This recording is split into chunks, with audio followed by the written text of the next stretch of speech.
সিরাত পাকের আলোচনায় যেখানে থেমেছিলাম গত সেশনে, সেটা ছিল বড় দুটি দুর্ঘটনা নবী করিম সাল্লাল্লাহু আলাইহি ওয়াসাল্লামের জীবনে সংঘটিত হয়।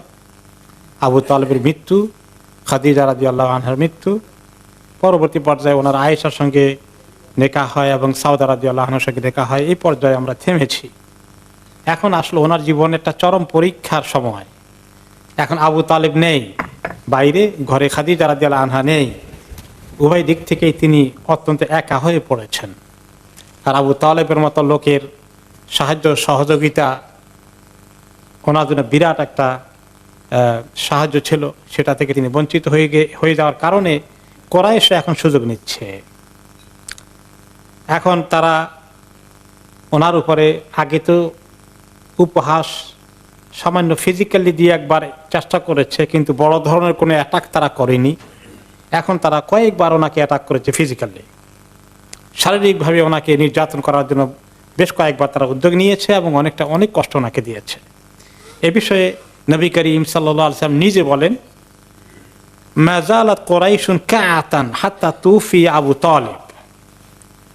আবু তালেবের মৃত্যুর আগ পর্যন্ত কুরাইশের যারা দুশমনী করেছে তারা অনেকটা বলা যায় কাপুরুষের মতো ছিল।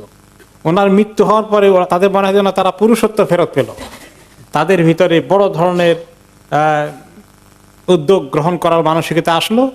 আগে যেভাবে একটু ভয় ডর করতো, আবু তালেবকে মানতো, এখন তারা মনে হয় যেন একদম সম্পূর্ণ নিশ্চিন্ত হয়ে গেছে এই সমস্ত কোনো বাধা বিপত্তির চ্যালেঞ্জ থেকে। তিনি আরেকটা হাদিসে বলেছেন, মা নালাত মিন্নি কুরাইশুন শাইআন আকরাহুহু হাত্তা মাতা আবু তালেব। আবু তালেবের মৃত্যুর আগ পর্যন্ত কুরাইশ আমার উপরে এত প্রচণ্ডভাবে চড়াও হওয়ার কখনো চিন্তা করেনি। ওনার মৃত্যু পরেই তারা সেদিকে চলে আসলো। অনেকগুলো ঘটনা ঘটেছে। কোনো সময় মক্কার কুরাইশের কিছু যারা দুষ্ট প্রকৃতির লোকজন ওনাকে দেখলে রাস্তার মধ্যে কতগুলো ধুলো বালি হাতে নিয়ে ওনাদিকে নিক্ষেপ করত, ওনার চেহারার দিকে মাথার উপরে নিক্ষেপ করত। তিনি অনেক সময় ঘরে আসতেন, এসে দেখতেন এবং তিনি চেষ্টা করতেন ওনার মাথা থেকে এগুলো ধুলো বালি দাড়িতে, মুখে, চেহারায় ক্লিন করতেন। কোনো সময় ওনার ঘরে যে কন্যাগুলো আছেন তারা, ওনার মেয়েরা অনেক সময় দাড়ি থেকে এবার মাথার চুল থেকে এগুলা মুছে দিতেন, পানি দিয়ে ধুয়ে দিতেন, অথবা কোনো কাপড় দিয়ে এগুলোকে ঝেড়ে ফেলে দিতেন। এবং কোনো সময় তারা কাঁদতেন বাবার এই দুরবস্থা দেখে, বাবার কষ্ট দেখে।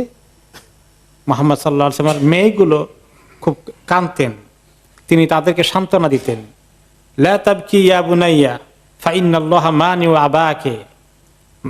আমার মেয়েরা, তোমরা কান্নাকাটি করো না, আব্বার জন্য এত কষ্টে ব্যথিত হয়েও না।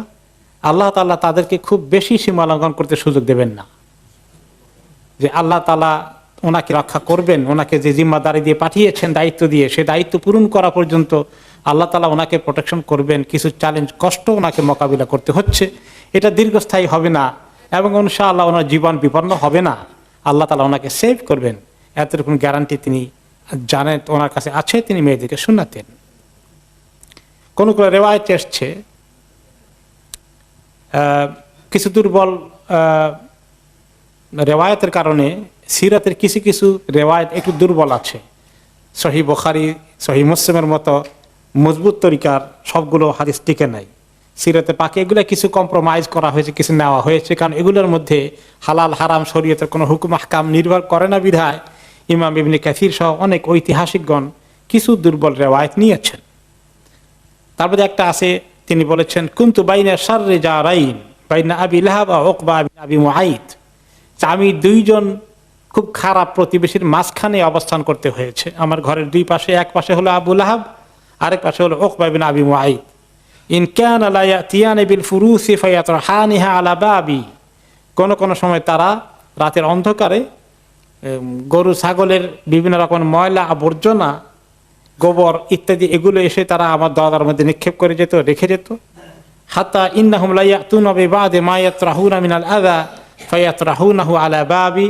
একদম আমার দরজার উপরে, দরজার সামনে এভাবে করে তারা নিক্ষেপ করে যেত। নবী করিম সাল্লাল্লাহু আলাইহি ওয়াসাল্লাম বের হতেন আর বলতেন, ইয়া বানি আব্দে মানাফ আইয়ু জিওয়ারিন হাযা সুম্মা ইউলকিহি। আফসোস করে বলতেন, আব্দুল মান্নাফের গোষ্ঠীর লোকেরা, এই কেমন প্রতিবেশীর আচরণ তোমরা করছো, এই কথা বলতেন। আর তিনি তার দরজার সামনে থেকে ময়লা আবর্জনাগুলোকে সরিয়ে দিতেন। আরেকটি রেওয়ায়েতে এসছে যে একবার তিনি যখন মসজিদে নামাজ পড়ছিলেন, ওই অবস্থায় তারা ওনাকে আক্রমণ এভাবে করলেন যে তিনি গুশিয়া আলাইহি, তিনি বেহুশ হয়ে পড়ে গেলেন। এই সময় কে খবর দিল আবু বকর রাদিয়াল্লাহু আনহুকে, তোমার বন্ধুকে তো মেরে ফেলছে তারা, মারার চেষ্টা করছে। তিনি দৌড় দিলেন। আবু বকর রাদিয়াল্লাহু আনহু দৌড়ে এসে বললেন, আতাকতুলুনা রাজুলান আন ইয়াকুলা রাব্বি আল্লাহ, যে লোকটি আল্লাহ আমার রব এই কথা বলে, শুধু এই কথার কারণে তোমরা লোকটাকে মেরে ফেলবে? তিনি এসে থামালেন, সবাইকে ধাক্কা দিয়ে সরালেন। ওনার মোটামুটি একটা সম্মান ইজ্জত ছিল, উনি অত্যন্ত সম্ভ্রান্ত ছিলেন। উনি এগিয়ে আসলে তারা কিছু চিন্তা করত, তারা সরে গেল। আর কেউ কেউ বললো, মান হাদা, কে আসলো, এই লোকটা কে? ক্বালু হাদা ইবনু আবি কুহাফা আল মাজনুন, আবু কুহাফার ছেলে, এই যে পাগল হয়ে গেছে, এই পাগল হওয়া ছেলে। মানে আবু বকর রাদিয়াল্লাহু আনহু নবী করিম সাল্লাল্লাহু আলাইহি ওয়াসাল্লামকে তার শানে, তার দিন গ্রহণ করে পাগল হয়ে গেছেন, এই কথা তারা উত্তর দিল। বুখারী মুসলিমের সহিহ রিওয়ায়াতে একটি হাদিস এসেছে, আব্দুল্লাহ বিন মাসউদ রাদিয়াল্লাহু আনহু বলেন, আন্না নবী সাল্লাল্লাহু আলাইহি ওয়াসাল্লাম কানা ইসাল্লি ইনদাল বাইত, নবী করিম সাল্লাল্লাহু আলাইহি ওয়াসাল্লাম একদিন আল্লাহর ঘরের সামনে নামাজ পড়ছিলেন, কাবার সামনে নামাজ পড়ছিলেন। ও আবু জাহাল ও আসহাবুন লাহু জুলুসুন, আবু জাহাল তার সঙ্গী সাথীদেরকে নিয়ে তাদের ক্লাবের মধ্যে বসা আছে। মসজিদের ভিতরে তাদের একটা আড্ডাখানা আছে, এই আড্ডাখানায় ক্লাবের মধ্যে বসা। ইয ক্বালা বা'দুহুম লিবা'দ আইয়ুকুম ইয়াজিউ বিসালা জাযুরিন বানি ফুলান, তখন তারা বলল, সেখানে বলা বলি করলো, কে আছো তোমাদের মধ্যে সাহসী, যে অমুক জায়গার ওদের অমুক বাড়ি ঘরে ওখানে একটা উট জবাই করে রেখে দিয়েছে, পচা নাড়ি ভুড়িগুলো কয়েকদিন থেকে পচে আছে, এগুলো কে আনতে পারবে? ফায়াদাহু আলা যাহরি মুহাম্মাদিন ইযা সাজাদ, মুহাম্মদ সাল্লাল্লাহু আলাইহি ওয়াসাল্লাম যখন সেজদায় যাবে তখন তার পিঠের উপরে ঘাড়ের মধ্যে এগুলো দিয়ে চাপা দিবা, নিক্ষেপ করবা, কে পারবে এই কাজ করতে? ফামবাআসা আশকাল কওমি ফাজাআ বিহি ওয়া হুয়া উকবা ইবনে আবি মুআইত, উকবা বিন আবি মুআইত সবচেয়ে হীন প্রকৃতির, দুষ্ট প্রকৃতির, সবচেয়ে কঠোর এই দুষ্টটি উঠে গেল এবং সেগুলো নিয়ে আসলো।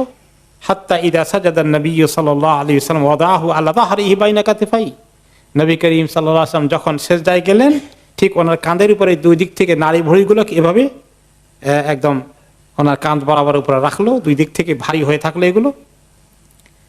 ওয়া আনা আনজুরু লা উগনি শাইআন, আব্দুল্লাহ ইবনে মাসউদ রাদিয়াল্লাহু আনহু বলেন, তিনি বলেন যে আমি তো ইসলাম কবুল করেছি, আমি দেখছি, কিন্তু আমার তো কিছু করার কোনো সুযোগ নাই, কারণ আমি এই মক্কার স্থায়ী বাসিন্দা না, কুরাইশ বংশের লোক না, আমি কিছু করতে গেলে তারা আমাকে করতে দেবে না, খুব কষ্ট হচ্ছে আমার। লাউ কানা লিমান আতুন, আমার যদি ঠেকানোর কোনো সুযোগ থাকতো এই সময় আমি ঠেকানোর চেষ্টা করতাম, কিন্তু আমার কোনো সুযোগ ছিল না।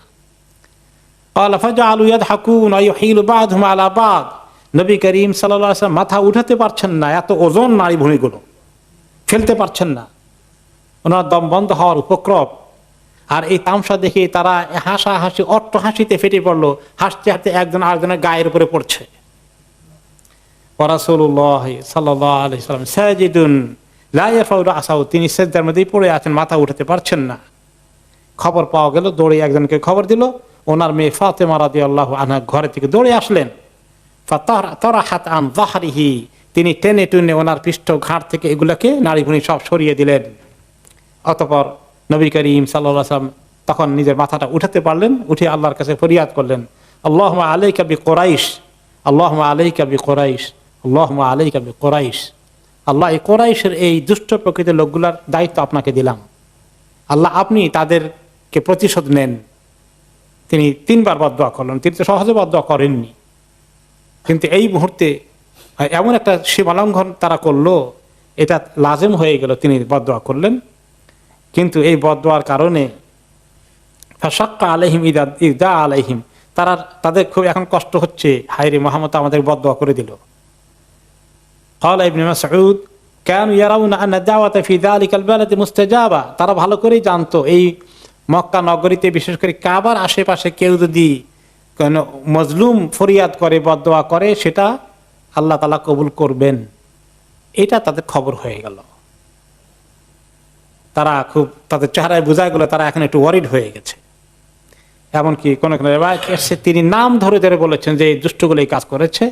আল্লাহুম্মা আলাইকা বিআবি জাহাল, আল্লাহ আবু জাহালের প্রতি আপনি তার দায়িত্ব নেন, তার প্রতি আপনি অ্যাকশন নেন। ও আলাইকা বি Utba ibn Rabia, Utba ibn রাবিয়ার নাম বললেন, Shaiba ibn Rabia, Walid ibn Utba, Umayya ibn Khalaf, Uqba ibn Abi Muait, এই কয়েকজনের নাম তিনি উচ্চারণ করলেন, নাম ধরে ধরে বদদোয়া করলেন, আল্লাহর কাছে নালিশ দিলেন। ফাওয়াল্লাযী, ইবনে মাসউদ রাদিয়াল্লাহু আনহু বলেন, আল্লাহর কসম, লাকাদ রাআইতুল লাযীনা আদ্দা রাসূলুল্লাহ সাল্লাল্লাহু আলাইহি ওয়াসাল্লাম সারআ ফিল কালিবে কালিবে বদর। আল্লাহর কসম, এই কয়েকটা নাম তিনি উচ্চারণ করেছেন, সবগুলোকে বদরের যুদ্ধে আল্লাহ তাআলা সবগুলোকে নিপাত করে দিয়েছেন। এই সবগুলোকে একটা বদরের যুদ্ধে পরিত্যক্ত কুয়ার মধ্যে তাদের লাশকে নিক্ষেপ করে মাটি দেওয়া হয়েছে, একটাও এখান থেকে বাঁচতে পারেনি। ইমাম ইবনে হাজার আসকালানী রাহমাতুল্লাহ আলাইহি সহিহ বুখারীর ব্যাখ্যা ফাথুল বারীর মধ্যে রাহমাকাল্লাহ এই বিষয়টি, এই ঘটনাটি আলোচনা করতে গিয়ে সিরাতে পাকের চ্যাপ্টারে তিনি বলেছেন যে এই হাদিসের মধ্যে তিনি যে বদদোয়া করেছেন এবং ফাতেমা রাদিয়াল্লাহু আনহা আসলেন, এই পুরো ঘটনাটা ঘটলো, এইখানে অনেকগুলো শিক্ষা, অনেকগুলো লেসন এখানে আছে। এক নম্বর হচ্ছে অনেকগুলো ফায়দায় হাদিসে পাওয়া গেল। তাজিমু দুআ বি মক্কা ইনদাল কুফার, কাফেরদের কাছেও মক্কায় কাবা ঘরের পাশ প্রান্তে বসে দোয়া করা, এটা একটা বিরাট সম্মানের মানে গুরুত্বের বিষয় ছিল, মর্যাদার বিষয় ছিল। তারা জানতো যে এই মক্কার ঘরের এখানে কেউ যদি কোনো হক দোয়া করে এটা কবুল হয়ে যায়। কাফেররাও এটা জানতো, বিশ্বাস করত। এখন মুসলমানদের এটা বিশ্বাস করা কাফেরদের থেকে তো আরো বেশি দরকার। এই জন্য আমরা যখন কখনো হজে ওমরায় যাই, সেখানে যদি দোয়া করি আমাদের জন্য, এবং যারা মুসলমান ইসলামের দুশমনি করে তাদের ব্যাপারে দোয়া করি, সেই দোয়া আল্লাহ তাআলা অনেক বেশি কবুল করবেন। এই ইয়াকিন আমাদের এখান থেকে শিক্ষা নেওয়া উচিত যে মক্কার ঘরের পাশে দোয়া করলে কবুল হয়, কাফেররাও এটা জানতো। দুই নম্বর হচ্ছে নবী করিম সাল্লাল্লাহু আলাইহি ওয়াসাল্লাম যে হক কথা বলছেন, এটা জেনে শুনেই তারা ওনার দুশমনি করেছে, এমন নয় যে তারা বুঝতে পারেনি। এবং তাদের ভয় পাওয়ার কারণে যে মুহাম্মদ সাল্লাল্লাহু আলাইহি ওয়াসাল্লাম দোয়া করছে তাদের বিরুদ্ধে, কেউ যদি মজলুম হয়, নিজে জুলুম করে না, কোনো অন্যায় করে না, তার বিরুদ্ধে 100 জন আল্লাহর কাছে দোয়া করলে কোনো দোয়ায় কাজ হবে? যে একটা নির্দোষ মানুষের বিরুদ্ধে 100 জনে দোয়া করলো, আল্লাহ তাআলা কি এই দোয়া শুনতে যাবেন নাকি? তো তারা নিজেরাই বুঝে তারা অপকর্মে আছে।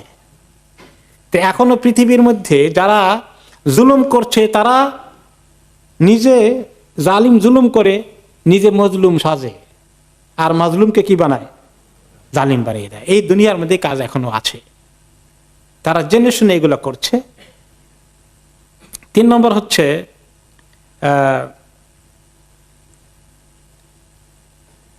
যে ইবনে মাসউদ রাদিয়াল্লাহু আনহু বলেন, লাম আরাহু দাআ আলাইহিম ইল্লা ইয়াওমা ইদিন ওয়া ইনমা ইসতাহাক্কু দুআ হিনা ইদিন লিমা আqতামু আলাইহিম মিনাল ইস্তিগফাফি বিহি ফি হালি ইবাদাতি রাব্বিহি।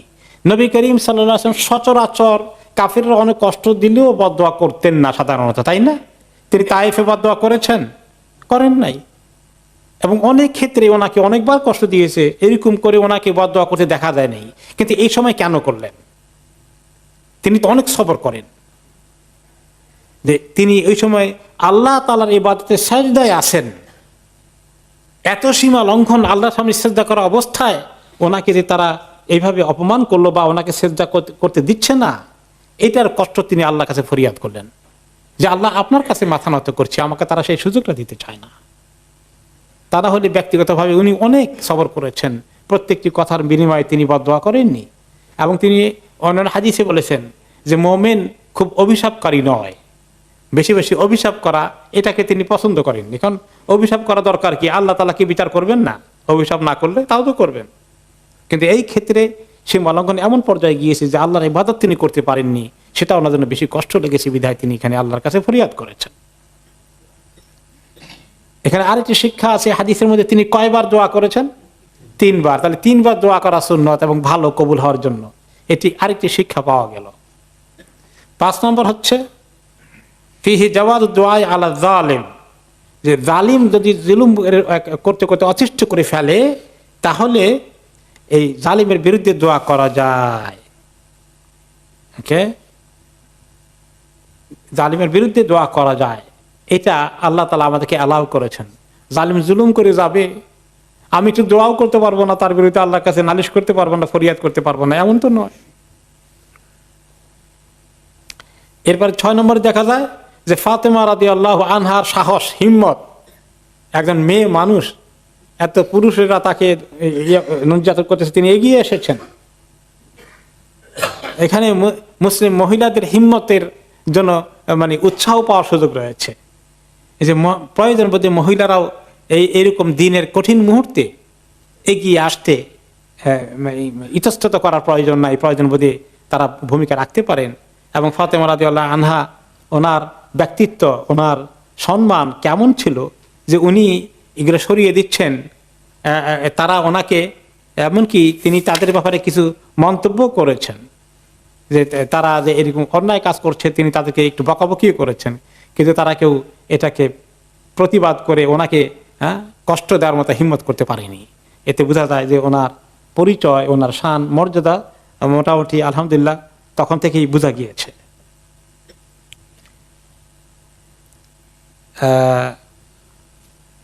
এখানে আরেকটি শিক্ষা হচ্ছে যে কোন কোন সময় অনেকেই ষড়যন্ত্র করে কোন দুশ্মনী করার জন্য, অ্যাকশন নিতে, কিন্তু সবাই অ্যাকশনে থাকে না।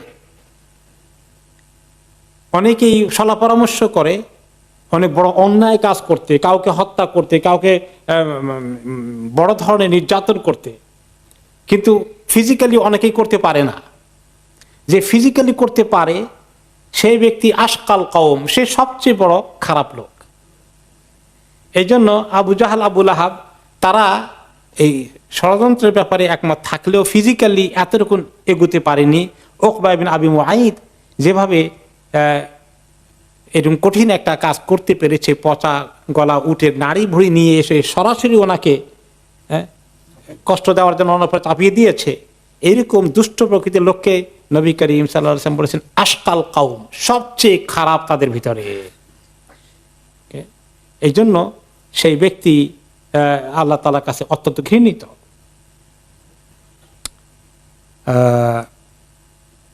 আচ্ছা, উকবা ইবনে আবি মুআইদ সেখানে মারা যায়নি। ওকে, বা কোন কোন রিওয়ায়াতে এসেছে যে উকবা সেখানে মারা যায়নি, যুদ্ধের ময়দানে মারা যায়নি, বাকি সব কয়েকজন মারা গেছে। উকবা পরবর্তী পর্যায়ে মুসলমানদের হাতে অ্যারেস্টেড হয়ে মুসলমানদের হাতে তাকে হত্যা করা হয়। তাতে বোঝা গেল যুদ্ধের ময়দানে এইভাবে করে মোকাবিলা, ফাইট করতে করতে মরে যাওয়া, এটা এক ধরনের শাস্তি, কিন্তু এর চেয়ে বড় শাস্তি পেয়েছে উকবা, যাকে ধরে নিয়ে তারপরে তাকে হত্যা করা হয়েছে। এই জন্য তার শাস্তিটা আর একটু বড় হয়েছে। ওই হত্যাটা তার জন্য আরো খারাপ ছিল, যুদ্ধের ময়দানে মারামারি করতে গিয়ে মরে গেছে, আর এখানে তাকে ধরে নিয়ে হত্যা করা হয়েছে, তার শাস্তিটা আর একটু বেশি হয়ে গেল দুনিয়া, তার আখিরাত তো বাকি আছে। আরেকটি ঘটনা, আরেকদিন নবী করিম সাল্লাল্লাহু আলাইহি ওয়াসাল্লাম নামাজ পড়ছেন কাবা ঘরের এখানে, এই হাদিসটি বুখারী এবং মুসলিমের সহিহ হাদিস। আবু জাহাল তখন বলছে হাল ইউআফিরু মুহাম্মাদিন ওয়াজহাহু বাইনা আযহুরিকুম, সেখানে আবু জাহাল সহ কয়েকজন আছে, যে তোমাদের চোখের সামনে এই দিব্যি এইভাবে তোমরা দেখতে পাচ্ছ, এত সাহস মুহাম্মাদের, সে তার কপাল মাটির মধ্যে ঘষে তোমাদের সামনে মানে সাজদা করে, এটা তোমরা অ্যালাউ করবা? এটা হতে পারে? ফাকিলা নাম, তারা বলে এটা করে আসছে, তো আমরা তো এখন কি করি, সে তো করেই আসছে, আমরা দেখতে পাচ্ছি তো। তার সঙ্গী সাথীরা বলছে ফাকাল লানাহুল্লাহ আল্লাতি ওয়াল উজ্জা লা ইন রাআইতুহু ইয়াফআলু যালিকা লা আতাআন্না আলা রাকাবাতিহি, আমি আল্লাহর কসম তো না, বলে যে লাত আর উজ্জার কসম, আমি যদি নেক্সট টাইম তাকে দেখি এইরকম করছে, নামাজ পড়ছে, সেজদা করছে, কপালে মাটির মধ্যে কপাল ঘষাঘষি করছে, তাহলে আমি তার ঘাড়ের উপরে উঠে বসবো। আওলা ওয়া ফিরান ওয়াজহাহু ফিত তুরাব, অথবা তার চেহারাকে চেপে ধরে মাথা সহ কপাল মাটির মধ্যে ঘষতে থাকবো। সে এই চ্যালেঞ্জ করলো। আবু হুরায়রা রাদিয়াল্লাহু আনহু বলেন, নবী করিম সাল্লাল্লাহু আলাইহি ওয়াসাল্লাম আসলেন নামাজ পড়তে, সে অপেক্ষা ছিল নেক্সট টাইমে, এবং তিনি সে প্ল্যান করলো যে তাদেরকে বলে তোমরা এখন দেখবা আমি এখন তার ঘাড়ের উপরে উঠে বসে মাটির সঙ্গে তাকে আমি চাপা দিয়ে ধরবো। তো সে আসলো এগিয়ে, এসে আসার পরে এখন আবার সে পেছনের দিকে চলে যায়, ওনার কাছে এসে আর ঘাড়ে বসতে পারে না, কাছে এসে পেছনে চলে যাচ্ছে আর হাত দিয়ে কি জানি এরকম করে ঠেকানোর চেষ্টা করছে। তখন তার সঙ্গী সাথীরা তখন দিল, কি ব্যাপার, তুমি এত বীর দর্পে গেলা, এখন দেখি পেছনের দিকে চলে আসো আর কি তোমার হাত দিয়ে কি ঠেকাও, মালাক কি হলো তোমার? বলে, ইন্না বাইনি ওয়া বাইনাহু লাখান্দাকান মিন নারিন ওয়া হাওলান ওয়া আজনিহাতুন। আরে আল্লাহ, তোমরা জানো কি দেখলাম? আমার মধ্যে আর তার মধ্যে দেখি যে বিশাল এক আগুনের গর্তের মতো, এবং সেখানে দেখি যে পাখা টাকা নিয়ে কিছু পাখাদার লোকজন, মানে ফেরেশতা, এরা সব চলে আসছে আমার দিকে তাড়া করে। আমি আর পারলাম না টিকতে। নবী করিম সাল্লাল্লাহু আলাইহি ওয়াসাল্লাম এই ঘটনা পরে বলতে গিয়ে সাহাবীদেরকে বলেন, লাউদানা মিন্নি লাখতাতাফাতহু আল মালাইকাতু উদওয়ান উদওয়ান। সে যদি আরেকটু এগোতো, আরেকটু সামনে আসলে ফেরেশতারা তার একটা একটা অঙ্গ প্রত্যঙ্গ একটা একটা করে ছিঁড়ত। তারা রেডি হয়েছিল। আল্লাহ তাআলা ওই মুহূর্তে কোরআনের আয়াত নাযিল করলেন, সূরা আল আলাকের সূরা আল আলাক, ইকরা বিসমি রাব্বিকাল্লাযী খালাক, এর 6 থেকে 19 নম্বর আয়াতে আল্লাহ তাআলা বলছেন, আউযু বিল্লাহি মিনাশ শাইতানির রাজীম, কাল্লা ইন্নাল ইনসানা লায়াতগা আর রাআহু ইসতাগনা ইন্না ইলা রাব্বিকার রুজা। কখনো নয়, ইনসান সীমা লঙ্ঘন করে আর সে মনে করে সে যথেষ্ট নিজের উপরে নিজে কনফিডেন্ট। ইন্না ইলা রাব্বিকার রুজা, আপনার রবের কাছে তো একদিন তাকে আসতেই হবে। আরাআইতাল্লাযী ইয়ানহা আবদান ইযা সাল্লা, আপনি কি দেখেছেন নিষেধ করতে দেয় না একজন বান্দাকে, যে যখন নামাজ পড়ে নামাজ পড়তে দেয় না, তারপরে তার আক্রমণ করে। আরাআইতা কানা আলাল হুদা আও আমারা বিত্তাকওয়া, আপনি কি দেখেছেন সেই বান্দাটি যদি হেদায়েতের উপরে থাকে আর লোকদেরকে তাকওয়ার দিকে ডাকে। আর অন্য কিছু দুশ্মন, তারা এগুলাকে মানতে চায় না, অস্বীকার করে এবং তারা পৃষ্ঠ প্রদর্শন করে চলে যায়, এই ইসলামের দিকে আসে না। এগুলো কি আল্লাহ তাআলা দেখেন না? আলাম ইয়ালাম বিআন্নাল্লাহা ইয়ারা, তারা কি জানে না যে আল্লাহ তাআলা সব দেখতে পান? এগুলো সব দেখছেন, সাক্ষী আছেন। কে কোথায় নির্যাতন করছে, কে কোথায় জুলুম করছে, এগুলো কি আল্লাহ দেখেন না? জালিমদেরকে দেখছেন, আল্লাহ তাআলা অ্যাকশন নেবেন। এখনো পৃথিবীতে সিরিয়ায় রোহিঙ্গা মুসলমানদের উপরে কি ধরনের নির্যাতন আসছে, আল্লাহ কি দেখেন না?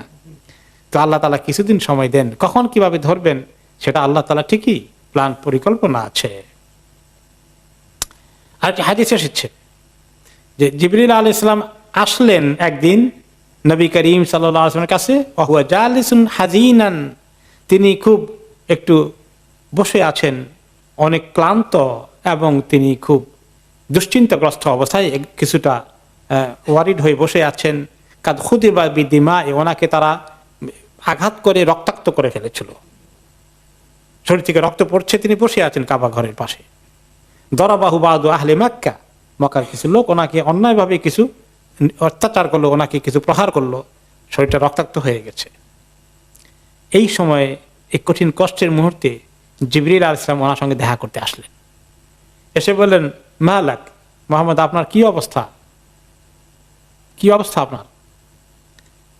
ফাকাল লাহু ফাআলা বিহাউলাই ওয়া ফাআলু, দেখতেই তো পাচ্ছেন তারা আমার সঙ্গে কি ধরনের আচরণ করলো, আমাকে কিভাবে মারধর করলো, আমি রক্তাক্ত হয়ে গেলাম।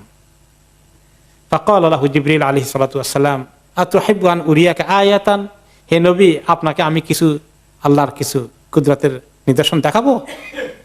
কারণ এই মুহূর্তে ওনার মানসিক একটু কষ্ট যাচ্ছে, ওনাকে উৎসাহিত করার জন্য জিবরিল আলাইহিস সালাম আসলেন, একটু সঙ্গ দিয়ে কিছু দেখাবেন, তিনি যে আল্লাহর হক নবী এবং আল্লাহ ওনাকে সাহায্য করতে যাচ্ছেন, একটু পরীক্ষা যাচ্ছে, একটুখানি ওনাকে সান্ত্বনা দেওয়ার জন্য কিছু আপনাকে দেখাবো কিছু।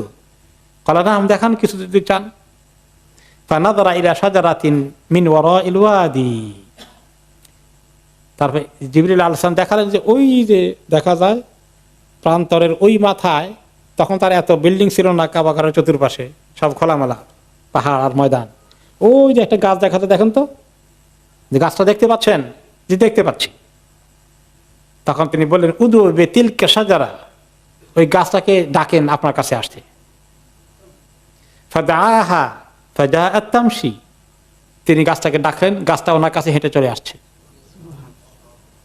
হাত্তা কামাত বাইনা ইয়াদাইহি, ওনার সামনে দাঁড়িয়ে গেল। ওইখান থেকে এসে গাছটা ওনার সামনে দাঁড়িয়ে গেছে। ফাকালা মুরহা ফালতারজা, গাছটাকে এখন বলেন সে চলে যাক। ফাআমারাহা ফারাজাআত ইলা মাকানিহা, গাছটা আবার চলে গেল। তিনি বললেন চলে যাও তুমি, আবার আপন জায়গায় গাছটা গিয়ে ফিক্স হয়ে গেল। ফাকালা রাসূলুল্লাহ সাল্লাল্লাহু আলাইহি ওয়াসাল্লাম হাসবি, নবী করিম সাল্লাল্লাহু আলাইহি ওয়াসাল্লাম বললেন যথেষ্ট হয়ে গেছে, আর দরকার নাই জিবরিল আলাইহিস সালাম, আমার আল্লাহর উপরে ইয়াকিন আছে, আমার আল্লাহর উপরে ইয়াকিন আমি হারাই নাই। ঠিক আছে, আপনি আসছেন, দেখাইছেন, আলহামদুলিল্লাহ, আমি হিম্মত হারাবো না। এত কষ্টের মোকাবেলায় আমি ইনশাআল্লাহ হিম্মত লুজ করব না, আমি ইনশাআল্লাহ কন্টিনিউ করবো। আল্লাহ যে দায়িত্ব আমাকে দিয়েছেন, ইনশাআল্লাহ আমি এতে পিছপা হব না। আর হাদিসে এসেছে মুসনাদ আহমদে, قال رسول الله صلى الله عليه وسلم لقد اوذيت في الله وما يؤذى احد, আমাকে এমন কষ্ট আল্লাহর রাস্তায় দেওয়া হয়েছে, কাউকে এমন কষ্ট দেওয়া হয়নি। উখিফতু ফিল্লাহি ওয়া মা ইউখাফু আহাদুন, এমন ভয়ঙ্কর পরিস্থিতি আমাদের সৃষ্টি করা হয়েছে, কারোর জন্য এত ভয়ঙ্কর ভীতিকর পরিস্থিতি সৃষ্টি হয়নি। ওয়ালাকাদ আতাত আলাইয়া সালাসাতু মিন বাইনি ইয়াউমিন ওয়া লাইলা, 3 দিনে একসঙ্গে এক নাগারে পার হয়ে গেছে, 3 দিন 3 রাত পার করতে হয়েছে। ওমা লি ওয়া বেলালিন তাআমুন ইয়াকুলুহু যু কাবাদ, আমি এবং বেলাল দুইজন একসঙ্গে আছি। তখন তো ওনার স্ত্রীর ইন্তেকাল হয়ে গেছে। বেলাল রাদিয়াল্লাহু আনহুকে আবু বকর রাদিয়াল্লাহু আনহু স্বাধীন করে দিয়েছিলেন। তারপর থেকে তিনি নবী করিম সাল্লাল্লাহু আলাইহি ওয়াসাল্লামের পিছু ছাড়তেন না, ওনার সঙ্গে থাকতেন। যে আমি আর বেলাল খাওয়ার মতো কিছু নাই। কোনো সময় বেলাল কোনো জায়গা থেকে সামান্য তার বগলে মানে পকেটে করে অল্প কিছু কোনো জায়গা থেকে আনতো, খেতে হতো। কোনো খাবার পর্যন্ত 3 দিন 3 রাত চলে গেছে, কিন্তু আলহামদুলিল্লাহ আল্লাহ তাআলা আমাদেরকে এই দিন পার করে দিয়েছেন। অত্যাচারে অতিষ্ঠ কোনো সময় তিনি বেলাল রাদিয়াল্লাহু আনহুকে নিয়ে লুকিয়ে পাহাড়ের কোনো দিকে চলে যেতেন, মক্কা শহরে সহজে ঘোরাফেরা করতেন না। কোনো সময় এমন কঠিন বিপদ সংকুল পরিস্থিতি ওনাকে মোকাবিলা করতে হয়েছে। এইভাবে অত্যাচার চলতে চলতে আবু বকর রাদিয়াল্লাহু আনহুকেও নামাজ পড়তে দেওয়া হচ্ছে না, তারা থ্রেট করেছে, আবু বকর তুমি যদি নামাজ কালাম পড়ো তোমাকে আমরা ফিজিক্যালি একদম অ্যাটাক করব। তিনি দেখছেন নামাজ পড়তে পারছেন না, তো অন্য সাহাবীরা তো হিজরত করে চলে গেছে আবিসিনিয়াতে, ইথিওপিয়ায়। তিনিও পারমিশন চাইলেন, তখন তো মদিনা হিজরতের খবর এখনো হয়নি। তিনি আবু বকর রাদিয়াল্লাহু আনহু হিজরত জন্য পারমিশন চাইলেন। ফাআযিনা লাহু, তিনি ওনাকে পারমিশন দিলেন। তো আবু বকর রাদিয়াল্লাহু আনহুর এই হিজরতের কাহিনী, ওনার ছোট্ট মেয়ে তখন আয়েশা রাদিয়াল্লাহু আনহা ছিলেন। তিনি বলেন লাম আকিল আবাওয়াইয়া ইল্লা ওয়াহুমা ইয়াদিনানিদ দ্বীন, আমি যখন থেকে বুঝ হয়েছে ছোট্ট বয়সেই আমি দেখতে পেয়েছি আমার বাবা আর মা ইসলামের দ্বীনকে কবুল করে খুব ইবাদত করতেন। ওয়ালাম ইয়ামুরু আলাইনা ইয়াউমুন ইল্লা ইয়াতিনা ফিহি রাসূলুল্লাহ সাল্লাল্লাহু আলাইহি সাল্লাম তারাফাইন নাহারি বুকরাতাও ওয়া আশিয়া, এমন কোনো দিন বাদ যায়নি যেদিন সকাল সন্ধ্যায় 1-2 বার নবী করিম সাল্লাল্লাহু আলাইহি ওয়াসাল্লাম আমাদের ঘরে আসতেন না। মা বাবাকে সান্ত্বনা দিতেন, সবর করাতেন, দিন শিখাতেন। ফালাম্মা আবতুলিয়াল মুসলিমুন, যখন মুসলমানদের উপরে মক্কায় নির্যাতন প্রচন্ড বেড়ে গেল আবু তালেবের ইন্তেকালের পরে, খারাজা আবু বকর মুহাজিরান নাহওয়া আরদিল হাবাশা হাত্তা ইযা বালাগা বারকাল গিমাদ লাকিয়াহু ইবনে দুগুন্নাহ। আবু বকর রাদিয়াল্লাহু আনহু পারমিশন নিয়ে তিনিও এখন আবিসিনিয়া হিজরতের দিকে রওনা করলেন। আস্তে আস্তে বারকুল গিমাদ নামে একটি এলাকা আছে মক্কা শহর থেকে বেশ দূরে, তখনও তিনি সাগর পাড়ি দেননি, সাগরের দিকে আসছেন, পাড়ি দেবেন। এই সময় ইবনু দুগুন্নাহ নামে এক লোক, আহুয়া সাইয়্যিদুল কারা, সেই ব্যক্তি একটি কবিলা, নামকরা কবিলার বড় লিডার ছিলেন ইবনু দুগুন্নাহ। মক্কায় তার অনেক পরিচয় আছে। তিনি আবু বকর রাদিয়াল্লাহু আনহুকে চিনেন, আবু বকর রাদিয়াল্লাহু আনহু তাকে চিনেন। তিনি একজন নামকরা লোক, মক্কার আশেপাশে একটা কবিলার বড় সর্দার। আবু বকর রাদিয়াল্লাহু আনহু একটা গাটি পটলা নিয়ে রওনা করে দিয়েছেন, হিজরত করবেন। তো ইবনে দুগুন্নাহ বলছেন আইনা তুরিদু ইয়া আবু বকর, আবু বকর কোন দিকে রওনা হচ্ছেন? তিনি বললেন, আখরাজানি কওমি ফাউরিদু আন আসিহা ফিল আরদি ওয়া আবুদা রাব্বি, যে আমার কওম আমাকে ইবাদত করতে দিচ্ছে না। তারা বলছে ইবাদত করতে হলে এই দেশ থেকে চলে যেতে হবে। তারা আমাকে দেশটাকে বাধ্য করলো, কাজে আমি যাই দেখি জমিনে কোন জায়গায় আমার আল্লাহর ইবাদত করার একটু সুযোগ আমি পাই, সেজন্য আমি বের হয়ে গেছি মক্কার জমিন থেকে, আমি চলে যাচ্ছি, কোন জায়গায় দেখি আল্লাহ আমাকে সুযোগ দেন। ইবনে দুগুন্না তাকে ভালো করে চিনতেন, বললেন, ফাইন্না মিসলাকা ইয়া আবু বকর লা ইয়াখরুজু ওয়া লা ইখরাজ, আপনার মতো লোক এই মক্কা ছেড়ে যাওয়া ঠিক না, এত সম্মানিত ব্যক্তিত্ব, আপনাকে বের করে দেওয়া তাদের রাইট কাজ হয়নি, আপনাকে মক্কায় থাকার মতো তাদের পরিবেশ করতে ব্যবস্থা করা দরকার। আপনি এমন একজন লোক যাকে মক্কার সবাই সম্মানের চোখে দেখে, আপনি মক্কায় থাকতে পারবেন না, কেমন কথা? ইন্নাকা তাকসিবুল মাদুম, আপনি তো সবসময় বিপদ আপদগ্রস্ত লোকদেরকে সাহায্য করেন, আত্মীয়তা সম্পর্ক ঠিক মতো রাখেন, আপনাকে এইভাবে যেতে দেওয়া আমি রাইট মনে করি না, আমি অ্যাকশন নেব। এর যে ওয়া আবুদ রব্বাকা বিবালাতিকা, আপনি চলে আসেন আপনার শহরে, আমি আপনাকে হেল্প করব, এইখানে বসে আপনি আপনার রবের ইবাদত করবেন, কেউ আসলে আমি তাদের সঙ্গে বোঝাপড়া করব। ইবনে দুগুন্না ওনাকে নিয়ে আসলেন এবং এসে ইবনে দুগুন্না মক্কা শহরে বা হারামের মসজিদে মক্কার কাবা ঘরের পাশে ঢুকে দেখলেন যে আশরাফ কুরাইশদের ওই ক্লাবের মধ্যে তারা আড্ডার মধ্যে আছে। তাদের সঙ্গে তিনি সামনে আসলেন, এসে বললেন, ইন্না আবু বকর লা ইয়াখরুজু মিসলুহু ওয়া লা ইখরাজ, আবু বকর মক্কা ছেড়ে কেন যাবে? তাকে আপনারা যেতে বাধ্য করছেন কেন? তার মতো লোক মক্কা থাকার অধিকার আছে, সে এত ভালো মানুষ, সবার উপকার করে, তার ব্যাপারে কেউ কোনো অভিযোগ দিতে পারবে না। তার মানে সেটা এই দায়িত্ব নিল, তাদেরকে বলে দিল যে আমি তার দায়িত্ব নিলাম, তার গায়ে কেউ হাত দিতে পারবে না।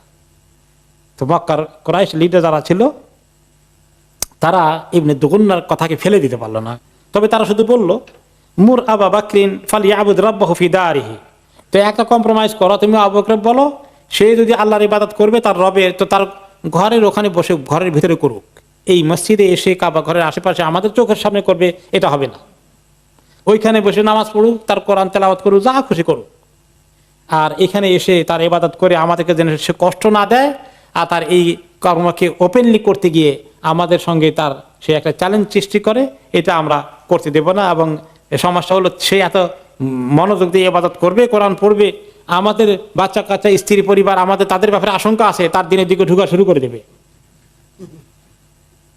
ইবনে দুগুন্না আবু বকর রাদিয়াল্লাহু আনহুকে বললেন, শোনো, আমি তোমার ব্যাপারে তাদেরকে দায়িত্ব নিয়ে এসেছি, তো একটা অনুরোধ আমার, তুমি ওই তোমার ঘরে বসে ইবাদত করো, ওপেলে গিয়ে তাদের চোখের সামনে এগুলো না করাই ভালো হবে, আশা করি তারা তোমাকে ডিস্টার্ব করবে না, তুমি তোমার ঘরে ইবাদত করো, মন মতো ইবাদত করো।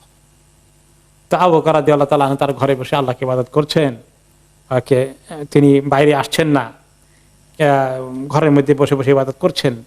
তার শাশুড়ি চিন্তা করলেন, ঘরের ভিতরে ইবাদত করতে ভালো লাগে না, আমার ঘরের আঙ্গিনার মধ্যে আর কি ছোট ইবাদতের ঘর বানিয়ে ফেলছেন, ছোটখাটো একটা ছোট ঘর বানিয়েছেন, ওখানে তিনি ইবাদত করেন এবং সেখানে তিনি নামাজ পড়েন আর কোরআন পড়েন। মাশাআল্লাহ, খুব সুর করে করে একটু জোরেই পড়েন। ওনার সুন্দর সুলীলা কণ্ঠের কোরআন তেলাওয়াত শুনে আশেপাশে বাড়ি ঘরের ছেলেরা, ছেলে মেয়েরা, মহিলারা আসে শুনতে থাকে, এত সুন্দর তেলাওয়াত গুনগুন করে পড়ে, তারা আসা শুরু করে দিল এবং ওনাকে দেখে, এবং তাদের ভিতরে আস্তে আস্তে আবু বকর কোনো খারাপ কাজ করছে না, এত ভালো জিনিস, তাদের ভিতরে আগ্রহ পয়দা হয়ে যাচ্ছে।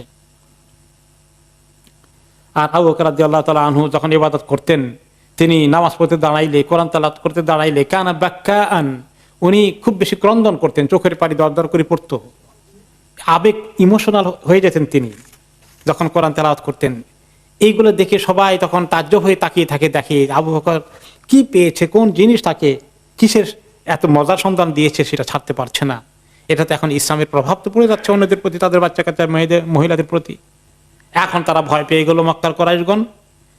ইবনে দুগুন্নার কাছে তারা মেসেজ পাঠালো, বললো, ইবনে দুগুন্না, তোমার কথায় আমরা আবু বকরকে কাছ থেকে হাত গুটিয়ে নিয়েছি, বলেছে তার ঘরে সে চুপি চুপি ইবাদত করবে। এখন সে দেখছি যে এক বিরাট তার একটা মসজিদই বানিয়ে ফেলেছে তার ঘরের মধ্যে, এবং সেখানে ওপেনলি সে নামাজ পড়ে, জোরে কোরআন তেলাওয়াত করে। এখন আমাদের যে আশঙ্কা ছিল, আমাদের ছেলে মেয়ে পরিবার, পরিজন, স্ত্রী পরিবার, এই সবগুলোতে এখন তার এই দিনের দ্বারা আকর্ষণ সৃষ্টি হয়ে যাবে। এখন তুমি তোমার সঙ্গে আমাদের এই চুক্তি ঠিক রাখতে হলে তাকে থামাও, না হলে তোমার সঙ্গে আমাদের এই চুক্তি ঠিক থাকলো না। তখন ইবনে দুকনা আসলো, এসে বলল আবু বকরকে যে আবু বকর, আপনি তো কথা যেটা ছিল সেই কথা থেকে তো আপনি ঠিক থাকলেন না, এখন তো তারা আমাকে ভালো করে ধরেছে, আমি তো আর পারলাম না, এখন আমি যে গ্যারান্টি আপনাকে দিয়েছিলাম, এখন গ্যারান্টি আমাকে ফেরত দিয়ে দেন, and between you and them, আমি আর দায়িত্ব নিতে পারছি না, টু মাচ, তারা আমাকে খুব বেশি পীড়াপিড়ি করছে, তাদের সঙ্গে আমার একটা সম্পর্ক আছে, এটা নষ্ট হয়ে যাবে, আপনার যে শর্ত ছিল সে শর্ত যখন মানলেন না, এখন এটা আপনার দায়িত্ব, আমি ছেড়ে দিচ্ছি। আবু বকর রাদিয়াল্লাহু তাআলা আনহু বললেন, ফাইন্নী আরুদু ইলাইকা জিওয়ারাক ওয়া আরদা বিজিওয়ারিল্লাহ আযজা ওয়া জাল, তিনি বললেন যে ঠিক আছে, তোমার এই গ্যারান্টি তুমি উঠিয়ে নাও, আমি আল্লাহ তাআলার গ্যারান্টিতেই থাকি, আমার আল্লাহ আমাকে পরিত্যক্ত করবেন না, বর্জন করবেন না, আমি আমার আল্লাহর উপরে তাওয়াক্কুল করলাম। এরপরে আসলো নবী করিম সাল্লাল্লাহু আলাইহি ওয়াসাল্লামের তায়েফে যাওয়ার ঘটনা। তিনি এখন চিন্তা করলেন যে মক্কা যেভাবে তারা কঠিন করে ফেলেছে, দাওয়াতি কাজ তো আর বাড়ানো যাচ্ছে না, অনেক সাহাবীকে মক্কা ছেড়ে চলেই যেতে হলো, আর নতুন করে কেউ যে ইসলামে আসবে এই পরিস্থিতি তার আর রাখেনি, তাহলে আশেপাশে আমি একটু বের হই, আর আশেপাশে শহর মক্কার পরে আছে কোনটা, তায়েফ। তিনি তায়েফের দিকে আসার চিন্তা করলেন, সাথে ওনার মুক্ত কৃতদাস যায়েদকে নিয়ে আসলেন। তো এবং সেখানে সাকিফ, বনু সাকিফ যে কবিলা আছে, তাদেরকে যদি কনভিন্স করা যায়, তারা খুব শক্তিশালী, তাদের স্বীকৃতি আছে আরব ওয়ার্ল্ডে মক্কার লোকদের কাছে, তারা যদি ওনার দাওয়াত কবুল করে ফেলেন, সাহায্য করতে রাজি হয়ে যান, একটা বিরাট দাওয়াতি কাজের উপকার হবে। তিনি সেই চিন্তা সেখানে আসলেন। এরপরে তিনি তাদের সঙ্গে দেখা, ওটা তায়েফের দূরত্ব মক্কা থেকে প্রায় 80 কিলোমিটার, ধরুন 60 মাইলের মতো হবে। উনি আসলেন, আসার পরে সেটা ঘটনা ছিল কবে, শাওয়াল মাসে, নবুয়তের 10ম হিজরিতে, 10ম সনে, নবুয়তের প্রাপ্তির 10ম সনে। তাহলে হিজরত করলেন 13তম বর্ষে, 2-3 বছর আগে হিজরতের তিনি তায়েফ আসলেন। এখানে এসে তিনি যোগাযোগ করলেন যে এখানকার লিডার যারা আছে, 3 জন তায়েফের বড় বড় লিডার আছেন। একজন হলেন, ওরা 3 ভাই, আবার 3 ভাই 3 লিডার তায়েফের, একজন আব্দু ইয়ালিল, আরেকজন মাসুদ ইবনে আমর, আরেকজন হাবিব ইবনে আমর। তাদের একজন আবার কোরাইশদের বনি জুমায়ের ফ্যামিলিতে বিয়ে শাদী করছেন। তো তাদের জামাতা যদি ইসলাম কবুল করে ফেলে আর নবী করিম সাল্লাল্লাহু আলাইহি ওয়াসাল্লামের পক্ষে চলে আসে, তাহলে ইসলামের বেশ শক্তি বাড়বে, এই চিন্তায় তিনি আসলেন।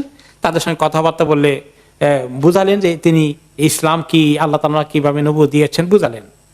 বুঝার পরে একজন বললেন, আল্লাহ তাআলা তোমাকে পাঠিয়েছেন, তো পাঠাইলে তো তোমার, তো আল্লাহ তাআলাই তোমাকে দেখভাল করবেন, আমাদের দরকার কি তোমার, তার মানে আল্লাহ তো অনেক শক্তিশালী, এই লাইনে কথা সে বলল।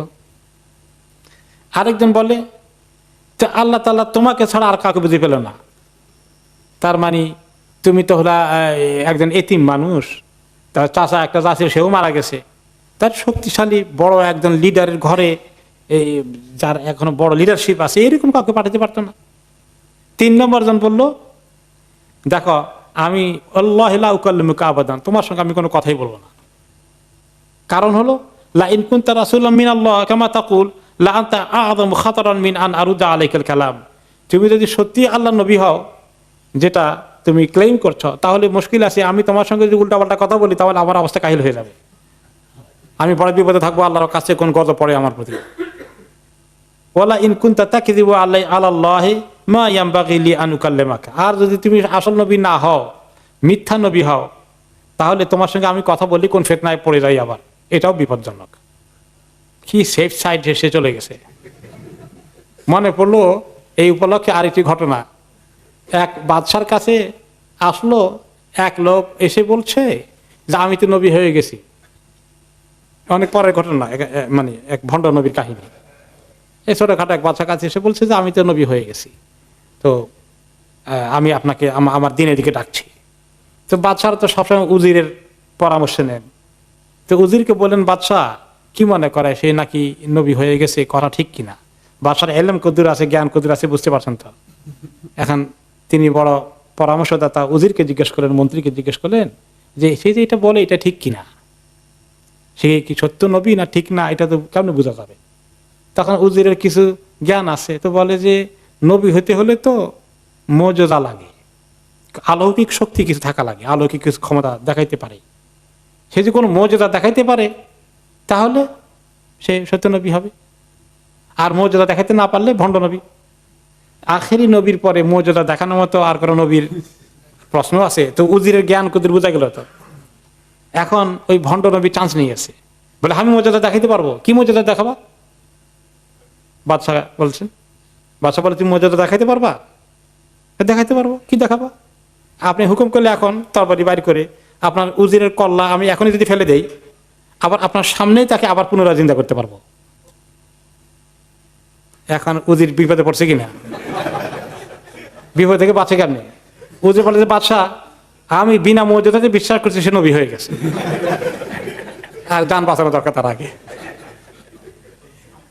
মানে আব্দুল আলীলের ঘটনা যে সে এত শেয়ানা, এত চালাক, সে বলে তুমি যদি হক নবী হও আর তোমার কথা না শুনি না মানি, তাহলে তো খবর আছে আল্লাহর পক্ষ থেকে আমার প্রতি। আর মিথ্যা নবী হয়ে গেলে খামাকা তোমার এই মিথ্যা নবীর ঢোকায় পড়ে আমি আবার আরেক মুশকিলে পড়তে চাই না। তো বাবা আল্লাহ তার বিবেক দিয়েছে, জ্ঞান খরচ করা। তো দুনিয়ার মধ্যে এরকম ইকোনমি চিন্তা করে বহু লোক আছে, খুব শেয়ানা, খুব চালাক। এরা হকের মধ্যেও নেই, বাতিলের মধ্যে নেই, মাঝখানে আমি অন্য করতে চাই। হক দেখে ওরে দেখে না, হক কবুল করা থেকে তারা দূরে থাকে। এরকম সুবিধাবাদ জিন্দাবাদ হলো এদের স্লোগান।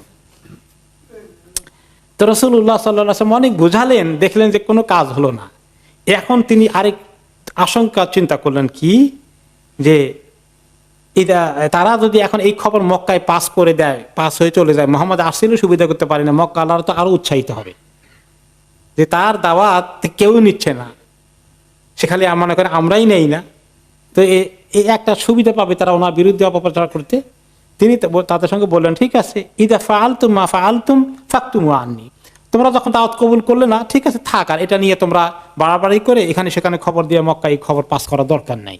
আমি আসছি তোমাদের কাছে, বলারও দরকার নাই, তোমরা আমার তাদের এতটুকু রিকোয়েস্টটা আমার রাখো। ওকে।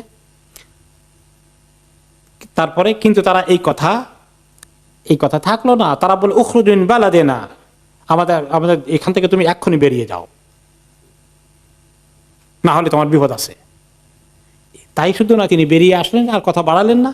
পেছন দিক থেকে তারা তাদের দুষ্ট প্রকৃতির ছেলে পেলেগুলোকে বলে, একটা পাগল আসে, এরে তোমরা যা খুশি করো, লেলিয়ে দিল পাগলদেরকে। তাদের কৃত দাসগুলোকে বললো, এরে একটু দেখাই দাও। তারা বিভিন্ন প্রস্তর নিক্ষেপ করা শুরু করে দিল। ওনাকে পাথর মারতে মারতে উনি দ্রুত গতিতে পার হয়ে যাচ্ছেন, পাথর মারতে মারতে ওনাকে এমন করে ফেললো যে যায়েদ ইবনে হারিসা রাদিয়াল্লাহু আনহু, ওনার কৃত দাস যিনি তাকে সঙ্গ দিচ্ছিলেন, তিনি ঢাল হিসাবে নিজেকে পেশ করে ওনাকে রক্ষা করার চেষ্টা করলেন।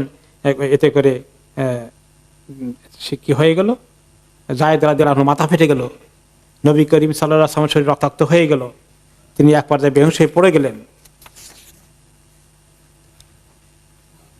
তারপরে তিনি যখন বেহুশ হয়ে পড়ে গেলেন, তখন তারা চলে গেল। এই বলা মুসিবত মোকাবেলা করতে করতে তিনি আল্লাহ তাআলার কাছে যখন হুঁশ আসলো, তখন তিনি উঠে আল্লাহ তাআলার কাছে একটা ফরিয়াদ করলেন। এই ফরিয়াদটা অন্যরকম ফরিয়াদ ছিল। কি দোয়া করলেন? আল্লাহুম্মা ইলাইকা আশকু দাফা কুওয়াতি ওয়া কিল্লাতা হিলাতি। আল্লাহ, আমি যে পরিস্থিতির মোকাবেলা এখন করলাম, আমি মনে করি যে আমার দুর্বলতা, আমি পারি নাই ভালো করে মানুষকে বুঝাতে, আমার বোধহয় কমতি হয়ে গেল কিনা। আল্লাহ আহওয়ানি আলান নাস, মানুষ যে আমাকে কেন গ্রহণ করছে না আল্লাহ রাসূল হিসাবে, আমি দাওয়াত কাজে সুযোগ কেন পাচ্ছি না। ইয়া আরহামার রাহিমিন, আনতা রব্বুল মুস্তাদাফিন ওয়া আনতা রব্বি। সমস্ত যারা দুর্বল পরিস্থিতির শিকার, যারা কঠিন পরিস্থিতির শিকার, এই মানুষগুলোর রব তো আপনি তো আমার রব। ইলা মান তাকিলুনি, আল্লাহ কাদের কাছে আপনি আমার দায়িত্ব দিচ্ছেন, কাদের কাছে পাঠাচ্ছেন আপনি দেখছেন। ইলা বাইদিন ইয়াতাজাহামুনি, এমন লোকগুলো যারা আমার সঙ্গে শুধু দুর্ব্যবহার করে। আমি ইলা আদুইন মাল্লাকাহু আমরি, নাকি এমন দুশমনদের হাতে আমার দায়িত্ব দিয়ে দিয়েছেন যে তারা আমাকে যা খুশি তাই করবে। এই সমস্ত পরিস্থিতিতে আমি ফেস করতেছি আল্লাহ, আমি কিন্তু আপনার কাছে অভিযোগ করছি না, আমি আমার নিজের দুর্বলতার কথা স্বীকার করছি। ইনলাম ইয়াকুন বিকা আলাইয়া গাদাবুন ফালা উবালি, আল্লাহ যত কিছু আমার উপরে ঘটুক আমি কোনোটা নিয়ে পরোয়া করি না, শুধু একটা জিনিস, আপনি যদি আমার উপরে অসন্তুষ্ট না হয়ে থাকেন, আপনি যদি আমার অসন্তুষ্ট না হন আল্লাহ, যে আমি ঠিক মতো করিনি, করতে পারিনি, তাহলে আমার কোনো অভিযোগ নেই। ওলা কিনা আফিয়াতাকে হিয়া আউসাওয়ালি, কিন্তু আমি জানি আল্লাহ, আপনি চাইলে আমাকে আফু আফিয়াত, আমাকে নিরাপত্তা, আমাকে ভালো রাখা, ভালো অবস্থায় নিয়ে আসা, এগুলো তো আমি আপনার কাছে আল্লাহ স্টিল তামান্না করি, চাই, দরখাস্ত দেই। আউযু বিনূরি ওয়াজহিকাল্লাযী আশরাকাত লাহু যুলুমাত, আল্লাহ আপনার চেহারার ওই নূরের কাছে আমি আশ্রয় চাই, যে নূর সমস্ত অন্ধকারকে দূর করে দেয়। ওয়া সালাহা আলাইহি আমরুদ দুনিয়া ওয়াল আখিরা, আর যে নূরের কারণে দুনিয়া এবং আখিরাতের সবগুলো কাজ ঠিকমতো সম্পাদিত হয়, ঠিকমতো চলে। মিন আন তুনজিলা বি গাদাবাক, শুধু আমার এটাই আপনার কাছে আশ্রয়, যে আপনার গোসা, রাগ, অসন্তুষ্টি যেন আমার উপরে পতিত না হয়। আও ইয়াহিল্লা আলাইয়া সাখাতু, আমি যেন কখনোই আপনার ক্রোধের শিকার না হয়ে যাই। লাকাল উতবা হাত্তা তারদা, আল্লাহ আমি তওবা করতে থাকবো যতক্ষণ আপনি আমার প্রতি সন্তুষ্টি প্রকাশ না করছেন। ওয়ালা হাওলা ওয়ালা কুওয়াতা ইল্লা বিল্লাহ, আল্লাহ ছাড়া কোনো জায়গায় কোনো শক্তি ক্ষমতা কিছুই নেই, সমস্ত ক্ষমতা আল্লাহ তাআলার হাতে। তিনি এই দোয়া করলেন। এই দোয়া করতে করতে তিনি পেছনে চলে আসলেন, তারা তখন চলে গেল। এই সময় তিনি হুঁশে উঠলেন। এই সময় সেখানে ছিল রবিয়া আর দুই ছেলে, ওতবা এবং সাইবা। ওতবা ইবনে রবিয়া, সাইবা ইবনে রবিয়া, এরাও কিন্তু ওনার দুশমন, কিন্তু তারা তখন ওখানে আছে। কেন? তাইফ ছিল তাদের একটা বিশাল খামার বাড়ি, তাদের ছিল। মক্কায় তো খামার বাড়ি করা যায় না, সেখানে চাষবাস করার সুযোগ নেই। তাইফ কিন্তু অত্যন্ত চাষবাসের উপযোগী, বিভিন্ন রকমের ফল ফলেতে, আঙ্গুর, বেদানা চমৎকারভাবে ওখানে ফলে। তারা ওখান থেকে, মক্কা থেকে তাদের ফার্ম বাড়িতে, তাদের খামার বাড়িতে এসেছে। তারা দেখলো যে রাসূলুল্লাহ সাল্লাল্লাহু আলাইহি সাল্লামের তায়েফবাসীর এই দুষ্ট প্রকৃতির লোকগুলো তার সঙ্গে যে আচরণ করলো, এই জন্য তাদের দিলে একটু মায়া আসলো। যদিও দিনের ব্যাপারে তাদের কোনো সিম্পাথি আসে নাই, একজন মানুষকে নির্যাতন করলো, এইটার প্রতি তাদের একটু মায়া আসলো। তখন তারা দেখলো, দেখে তাদের ওই বাগান থেকে, বাগানে কাজ করতো তাদের একটা কৃতদাস, সে ছিল খ্রিস্টান কৃতদাস, তার নাম ছিল আদ্দাস। আদ্দাসকে তারা কি করলো, যে এই কিছু আঙ্গুরগুলো নিয়ে যাও, এই একটা প্লেটে করে ওই লোকটার কাছে যাও, তাকে একটু খাওয়িয়ে দাও। তারা নিজেরা আসছে না, কারণ তারা তো ওনার দুশমন দিনের কারণে। কিন্তু এখন বেচারা খুব কষ্টে পড়ে গেছে, একটু আঙ্গুর পাঠিয়ে দিল এবং তাকে খেতে বলো। আদ্দাস নিয়ে আসলো, নবী করিম সাল্লাল্লাহু আলাইহি ওয়াসাল্লাম সামনে রেখে দিয়ে বললেন, আপনি একটু আঙ্গুর খান। নবী করিম সাল্লাল্লাহু আলাইহি ওয়াসাল্লাম তখন আঙ্গুর হাতে নিলেন। তখন তিনি ক্ষুধার্ত, ক্লান্ত। এই সময় একটু আঙ্গুর আল্লাহর রহম হয়েছে তাদের দিলে, তারা দিয়েছে, তিনি খেতে নিলেন, বিসমিল্লাহ বলে মুখে দিলেন। আদ্দাস খুব ভালো করে নজর করলো, খেয়াল করলো যে তিনি বিসমিল্লাহ বলে মুখে দিচ্ছেন। তিনি খুবই আশ্চর্য হয়ে গেলেন এবং তিনি, আদ্দাস তখন বললেন, ইন্না হাদাল কালাম মা ইয়াকুলু আহলু হাদিল বিলাদ, আপনি বিসমিল্লাহ বলেন, এই কথা তো এই অঞ্চলে, এই দেশের লোকেরা চিনে না, জানে না, বলেও না। তো খ্রিস্টান তো সেটা কিছু জানে, এগুলো এরা তো এগুলো কোনোদিন বলেন না, আপনি তো পাইলেন কই, বিসমিল্লাহ কই পাইলেন? তো নবী করিম সাল্লাল্লাহু আলাইহি ওয়াসাল্লাম তার প্রশ্ন শুনে বললেন, মিন আহলি আইয়ি বিলাদ আনতা ইয়া আদ্দাস ওয়া মা দীনুকা, আদ্দাস তুমি কোন দেশ থেকে এসেছো, তোমার দিন কোনটা? আদ্দাস তখন জবাব দিলেন, আমি নাসরানি, আমি খ্রিস্টান, আমি আহলি নিনই এলাকা থেকে এসেছি। নিনই হচ্ছে ইউনুস আলাইহিস সালামের এলাকা, জিন্নুন। আর ইউনুস আলাইহিস সালাম আসছিলেন কোন এলাকাতে? বাগদাদের মৌসেল যেটা আছে, মৌসেলের পাশে এই নিনই গ্রাম, যেখানে ইউনুস আলাইহিস সালাম ছিলেন, ওনার দাওয়াতি কাজ সেখানে করতেন। তখন যখন বলল যে সে বলল, আমি আহলি নিনই এলাকা থেকে এসেছি অরিজিনালি। নবী করিম সাল্লাল্লাহু আলাইহি ওয়াসাল্লাম বললেন, মিন কারিয়াতির রাজুল সালেহ ইউনুস ইবনে মাত্তা, ও ইউনুস ইবনে মাত্তা যে অনেক বড় নেককার আল্লাহর বান্দা ছিলেন, সেই এলাকার লোক আপনি? আদ্দাস বললেন, ওমা ইউদরিকা মা ইউনুস ইবনে মাত্তা, ইউনুস ইবনে মাত্তা কে, এটা আপনি আবার কেমনে জানলেন? সে তো জানে না ইনি যে আল্লাহ রাসূল। একটা লোক আসছে, তাকে ধরে মারধর করলো, এই দূর জানে সে। ফাকাল রাসূলুল্লাহ সাল্লাল্লাহু আলাইহি ওয়াসাল্লাম, যাকা আখি কানা নাবিয়ান ওয়া আনা নাবী, তিনি বললেন, সে তো আমার ভাই, নবুয়তি ভাই, সে এক নবী, আমিও আল্লাহর আরেক নবী।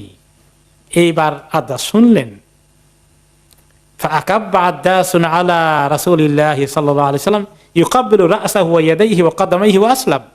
আদ্দাস এই কথা শুনেই নবী করিম সাল্লাল্লাহু আলাইহি সাল্লাম মাথায়, কপালে, হাতে পায়ে চুমু দিয়ে ইসলাম কবুল করে ফেললেন। এখন ওই রবিয়ার দুই ছেলে উতবা আর সাইবা দেখছে, একজন আরেকজনকে বলে, এখন আহেরে এই কৃতদাসকে পাঠাই তার ফাসাদের মধ্যে ফেলে দিলাম, এ তো এখন নষ্ট হয়ে গেল। দেখো এই লোকটার কপাল টপাল চুমু দেওয়া শুরু করে দিয়েছে। তখন যখন সে আসলে এখানে এসে বললো, এই তুমি ওখানে গিয়ে তোমার খাবার দিয়ে আসতে বলছি, তুমি তো ওনার কপাল টপাল চুমু দেওয়া শুরু করছো কি জন্যে? ফাকালা ইয়া সাইয়্যিদি মা ফিল আরদি খায়রু মিন হাযা, যে এই আল্লাহর জমিনে ওনার মতো এই উত্তম মানুষ আর দ্বিতীয়টি কেউ নেই। লাকাদ আখবারানি বিআমরিন মা ইয়ালামহু ইল্লা নবী, আমাকে এমন কিছু কথাবার্তা তিনি বললেন যেগুলো সত্যি আল্লাহর হক নবী ছাড়া কেউ জানার কথা না। তো তারা বলল যে ওয়াই হাক, তুমি ধ্বংস হওয়া আদাস, খবরদার, লা ইয়াসরিফান্নাকা আন দীনিক, এই মুহাম্মদ যেন তোমাকে তোমার অরিজিনাল দিন থেকে না সরিয়ে নেয়, সাবধানী থেকে খবরদার।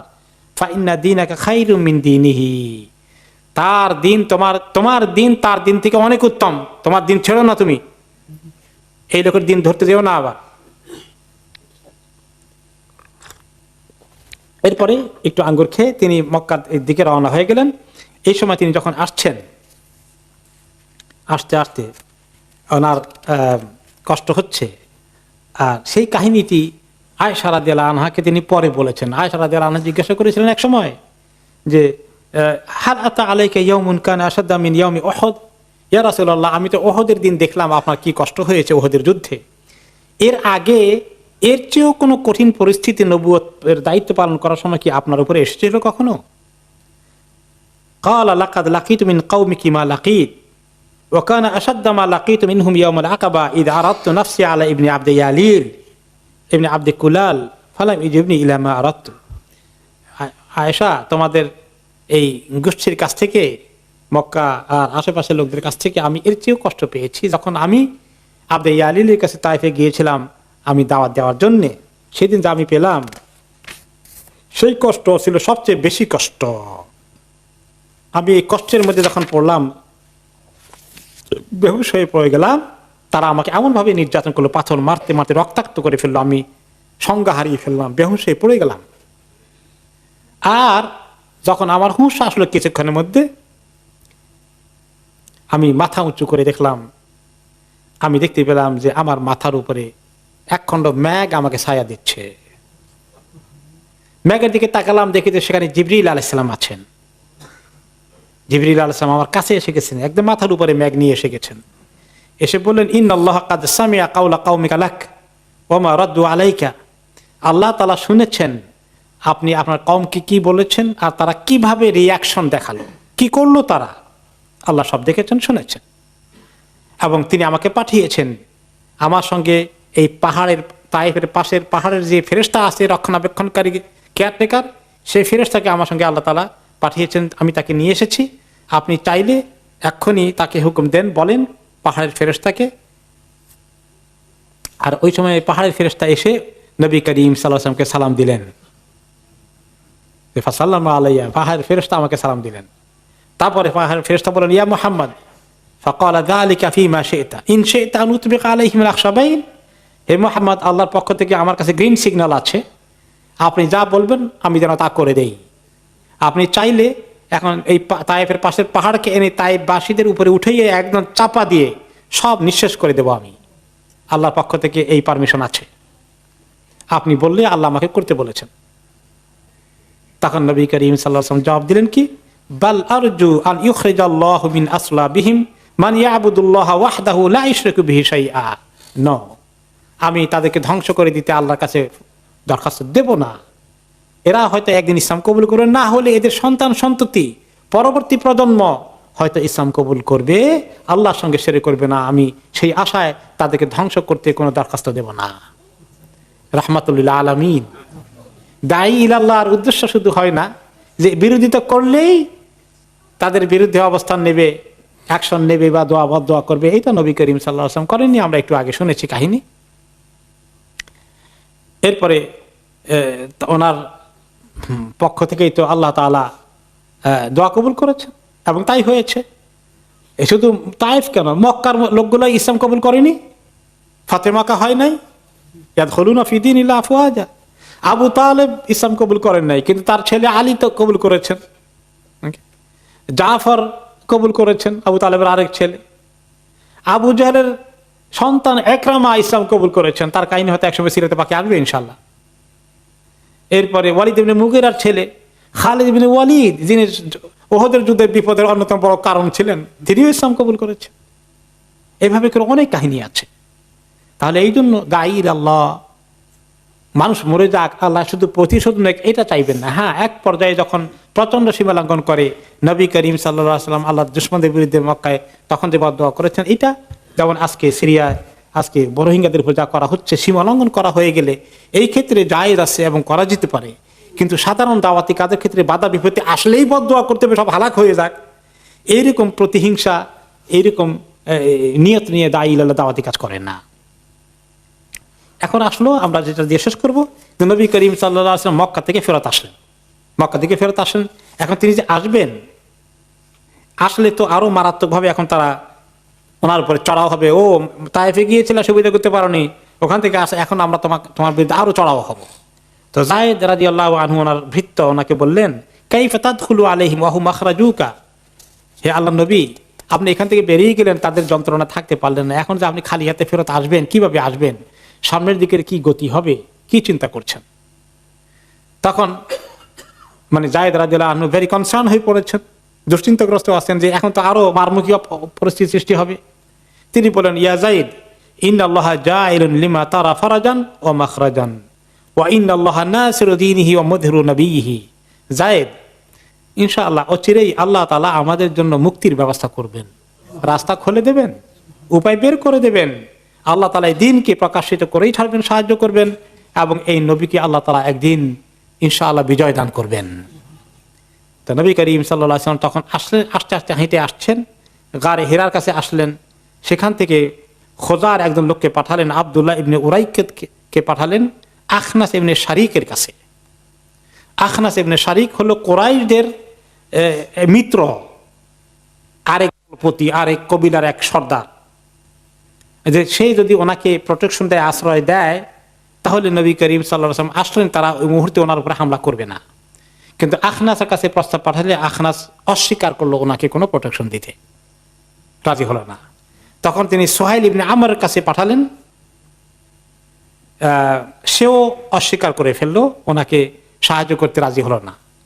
তখন তিনি পাঠালেন 3 নম্বরে, দেখেন তিনি কিভাবে চেষ্টা করছেন, চেষ্টা পরে চেষ্টা।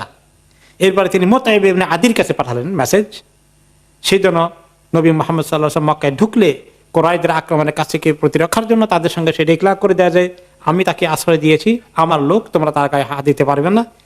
এই খবর শোনার পরে মুতাইম রাজি হলেন।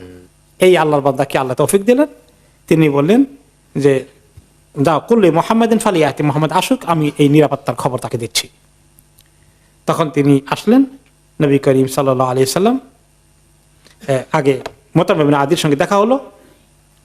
মুতাইম ঘরে নিয়ে আসলেন তাকে, সকাল রাত্রে থাকলেন তিনি। সকালবেলা মুতাইম ইবনে আদি নিজে অস্ত্র শস্ত্র সব সজ্জিত হয়ে, তার প্রায় 6 থেকে 7 জন ছেলে ছিল জওয়ান তাগড়া, এদেরকে নিয়ে অস্ত্র সজ্জিত হয়ে ওনাকে নবী মুহাম্মদ সাল্লাল্লাহু আলাইহি ওয়াসাল্লামকে সাথে নিয়ে মক্কায় ঢুকলেন, কাবা ঘরের ভিতরে আসলেন, বাইতুল্লাহর এখানে আসলেন।